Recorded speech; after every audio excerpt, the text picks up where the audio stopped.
Nakalas ang usa ka 4 anyos nga batang lalaki human madatugi sa natumbang railing sa Pasil Fish Port sa Barangay Suba, Dakbayan sa Sugbo. Giimbestigahan na sa kapulisan ug sa lokal nga kagamhanan ang hitabo ug mipasalig nga manubag ang mga nagpabaya nga misangpot sa kamatayon sa bata. Ana ang report ni Alan Domingo. Kini ang kuha sa CCTV sa lugar din makita ang mga bata nga gadawa-duwa lakip na ang 4 anyos nga si Chris Mark Sandoval nga nagbarog tapad lang sa railings. Taod-taod adunay laing bata nga mikapyot og misaka sa railing og mikanaog apan din hinanatumba ang railing og nadatugan si Chris Mark. Paspas sinuong gitabang sa mga tao ang bata og gidala sa Cebu City Medical Center. Tungod sa grabing nahiaguman sa ulo sa bata, gibalhin kini sa Vicente Soto Memorial Medical Center apan nakabsan gihapon kini sa iyang kinabuhi. Kini ang railing nga nakadatog sa 4 anyos nga si Chris Mark niadtong Lunes sa hapon. Kung atong mabantayan, doon na pay laing railing nga gisandig niini.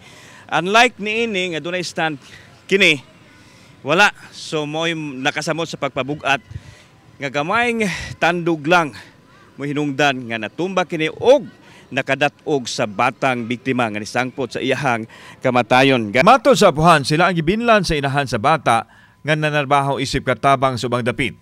Wa na nila nabantayan ang apo nga nigawa sa ilang panimay og nasayra na lang nila ang nahitabo. Ay wala may kuha sir, baso sir. Kaya ano, disgrasya pero ang amo lang gikuha na to. Ngano wa gigipusa nila. Gibisita sa Balitang Bisdak ang tagduma sa Pasil Fish Port apan nagdumili kining mutubag tungod kay bugtong ang market administrator lang ang makahatag kuno og pamahayag. Wa usab mahinabi ang city market administrator tungod kay wa kini sa iyang opisina.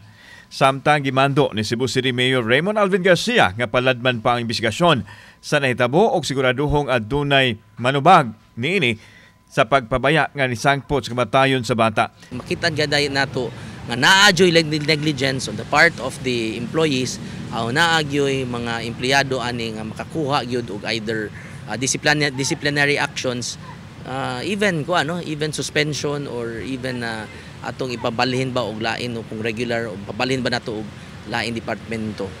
Mipasalig ang mayor nga abagahon sa gamhanan ang tanang galastuhan sa ospital hangtod na sa pagpalubong sa bata.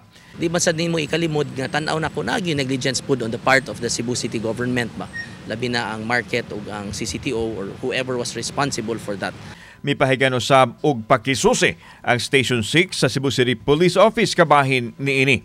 All angles has been investigated and kung ano pa yung maging result sir, nakanda naman kaming i-disclosure sa public pagka matapos ang investigation sir.